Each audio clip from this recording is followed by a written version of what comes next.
Welcome to the Unraveling Achiever, the podcast for the person who's done everything right and is now questioning what that even means. I'm Angela McKay, former SVP of HR turned intuitive career coach and soul reading practitioner. I help accomplished folks like you to stop defaulting to what looks good and start building what feels true. Because you don't have to turn your life upside down. You just need to point your achiever energy toward a soul-led career and life you'll love. Every episode, I tune into the energy of what's showing up for my clients and community and share what needs to be heard. No bypassing the mess, just honest guidance for the unraveling that changes everything. Let's get into it.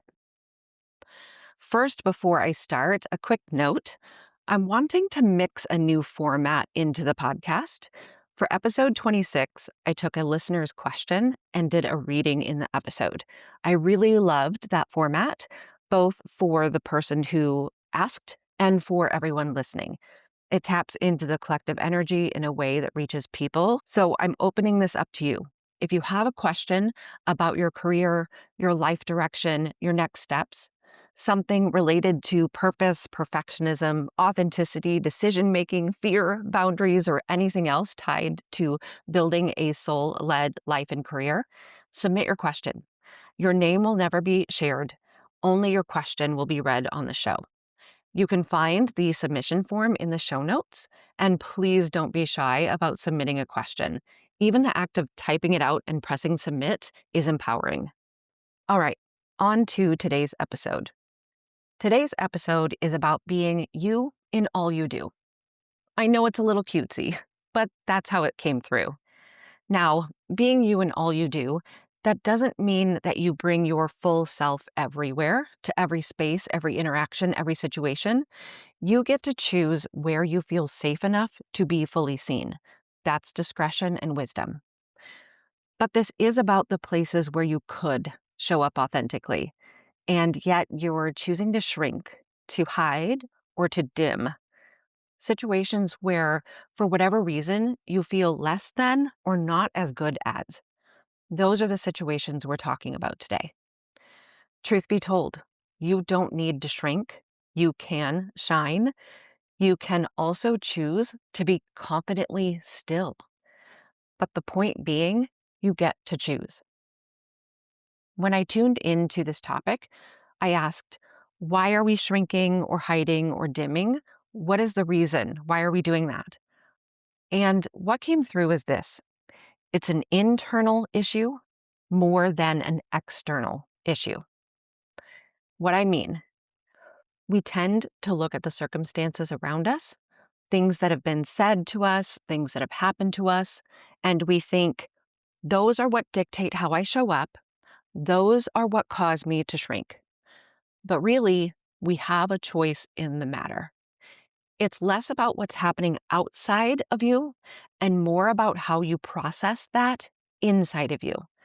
You're allowing those situations to dictate how it is that you show up. There are two patterns that I see. The first is past experiences. Something happened to you that hurt. And now, to protect yourself from experiencing that again, you shrink, you hide, you dim. Your system is trying to say, if you can't be seen, if you're not visible, then that thing can't happen again. The second pattern is a fear of things that haven't even happened yet. You imagine a scenario, it feels scary, you shrink preemptively. If you stay small, if you stay invisible, then maybe that feared thing won't occur. Here's something I want you to consider. In those past moments, the ones you are using as proof that you need to stay small, were you actually being your truest self? You might have been performing, you might have been holding back, you might have been showing up as a version of yourself rather than the real you. So we can't use those moments as evidence of what happens when you actually are yourself. That's old data that likely doesn't apply anymore. There's also an image that keeps coming up for me, and it's one of you putting your head in the sand. You know the idea that if you put your head in the sand, if you can't see anything, then nothing can see you. It gives you this false sense of security. Because you're not looking out, you think nothing can really touch you. But that's not how it works. Even with your head in the sand, the world is still there. People can still see you. Things can still happen. The discomfort of living that way, always afraid, always looking away, is actually greater than the discomfort of being visible. So the invitation is this: take your head out of the sand, but you don't have to turn it to the world right away. You can turn it inward first. Start looking at who you actually are. Start gaining strength about your own worth, your own value, your own unique contribution. Build that from the inside, and then you'll naturally start to be that version of yourself in the world. You'll be able to see situations, experiences, interactions through the lens of your authentic self rather than your state of fear. And that will help you to be you in all you do, because it's the lens you're applying and acting through. The second message came when I asked, what do you need to clear in order for you to expand, to be seen, to shine? And the answer has a lot to do with habits, beliefs, and routines. The things that make your life kind of muddy or that you use to numb, things that keep putting you in a state of disconnection from yourself. So let me give you an example. You come home from work, it's been a long day, you're tired, so you pour a glass of wine, or you scroll for an hour, or you turn on something mindless. Now, none of those things are bad in themselves, but I want you to look at the frequency, the pattern, and the real reason why you're reaching for any given one. Is it because you genuinely want to relax and enjoy it? Or is it because you're trying to avoid landing, to avoid being with yourself, to avoid feeling the way you're feeling? Because that's the distinction. It's not the wine or the scrolling, it's the intention behind it. Another example, exercise. Let's say you exercise regularly. That's great. But you might need to get honest about why. Are you doing it because there's an expectation you feel like you need to meet to keep up an appearance? Or are you doing it for internal reasons? Because it helps keep your mental health up, because it keeps your body healthy as you age, because you want to be able to move more freely in your life. For me, I know physical activity helps with reducing my migraines. That's an internal aligned reason. But if I was exercising only to look a certain way, to meet someone else's standard of what my body should be, that would be different. That would be coming from a place of disconnection. When you're operating from that disconnected place, reaching for the numbing, doing things for external reasons, you're never actually landing. You're not connecting back to yourself. And over time, that becomes your baseline. There's another layer to this. It's not just what you're doing, it's also what you're telling yourself. So think about this. In the spaces where you shrink, or you feel less than, or you feel not as good, those thoughts are really uncomfortable. You know that, but to a certain extent, you believe them. And by believing those thoughts, you stay as you are. Now, having different thoughts, thoughts that you are good enough, that you are valuable, that might require you to do something differently. It might require you to show up differently. And fear doesn't like to do something differently. Fear likes to stay exactly as it is, even if it's super uncomfortable. So those persistent thoughts stay the same, you stay the same, the patterns repeat, and you keep shrinking, hiding, or dimming your light. The cycle just repeats. How can you be you in all you do if you feel like you're not good enough or you're less than? You can't. It's contradictory. But oddly enough, holding on to those limiting thoughts feels more comfortable than accepting the truth. The truth is that you are as good as or more. That being you in all you do is the best possible thing you could do for yourself and for everyone around you. That's what allows you to have the impact you're here to have. And there's one more layer. A lot of what you're doing, the habits, the routines, the way that you show up, You're doing it because you think that other people expect it of you. You think your boss expects you to be a certain way, so you show up that way. You think your family expects certain choices, so you make them. You think your industry expects a particular version of success, so you pursue that. And over time, those external expectations become so internalized that they start to feel like your own expectations, like they're coming from inside you, but they're not. They're echoes of what you think other people want. And that keeps you from being you because you're so busy trying to meet everyone else's expectations, real or imagined, that you never actually ask yourself, what do I want? Who do I want to be? And how do I want to show up here?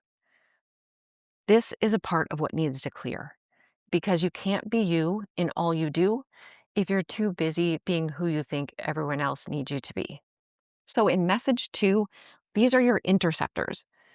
What you need to clear to expand, to shine, to be seen are these interceptors. The habits that keep you numb, the beliefs that keep you small, the routines that keep you disconnected, the expectations you're performing for, all of it. It's what's keeping you from landing in yourself. And clearing it doesn't mean that you have to be harsh or dramatic about it. It just means getting intentional, creating space for something different. And in that clearing, you create the room to connect back to who you are. The third message is about what becomes possible when you make the choice to stop shrinking. When you're in a fear state or an ego state, you're operating so fully from your mind, from anxiety, from expectations, from the need to be perfect. You're disconnected from yourself. In that state, you're not in your intuitive, soul-guided place. In fact, you're in the exact opposite. But once you make the decision to be you in all that you do, to not shrink, something shifts. You start to cultivate a richer, deeper relationship with your intuition, with your soul guidance, with your soul path. If you look at nature, at how flowers bloom, how trees grow leaves and shed them, how animals move through different cycles as the seasons change, there's an intelligent pulse of life running through everything. It's not something anyone needs to control or manage, it just works. And we're part of that. Humans aren't above that intelligent pulse of life. Gosh, we try. We try to stranglehold control over all of that process, but it's innately part of who we are and how we function. Everything runs in a cyclical nature. The seasons, the moon, you might not be able to see that cycle for yourself quite yet. You might try to fight against it, but this process of seeing everything that you do through that lens of your authentic self, bringing your natural strengths to the table, creating the positive impact that only you can create, you will be able to better feel into the cycle that you're in. When you align with that, you start to trust in the direction of life for you. You'll start to feel more expansive. You'll start to tap into that intelligent pulse of life, into your soul's highest path, into that deeper intuitive connection to yourself. I think you'll find it so calming, so peaceful, so reassuring, even when the direction that's being asked of you is a little scary. But rest assured, you'll be able to feel the difference between the good scary, the kind that makes you grow, and the kind you literally or figuratively need to run away from. That connection with yourself will help you embrace this idea of being you in all you do. But let me tell you what happens when you don't make that choice, when you choose to shrink instead. There's so much discomfort in shrinking and hiding because you're just sitting on the edge of, is something bad going to happen? I really hope it doesn't, so I'll just stay as small as possible until this thing passes. And then so much of life can pass you by. Life that otherwise could have been there for you if you chose to expand, to be seen, to shine, or even just be confidently still and quiet. Just be in your authentic presence. That's powerful too.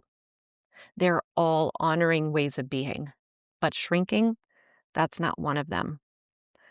When you're sitting in that fear, waiting for something bad to happen, waiting for it to pass, you miss so much. the good, the growth, the connection, the aliveness of actually being here, being present, being you. So the question becomes, is the temporary safety of shrinking worth what it's costing you? So there's the three messages.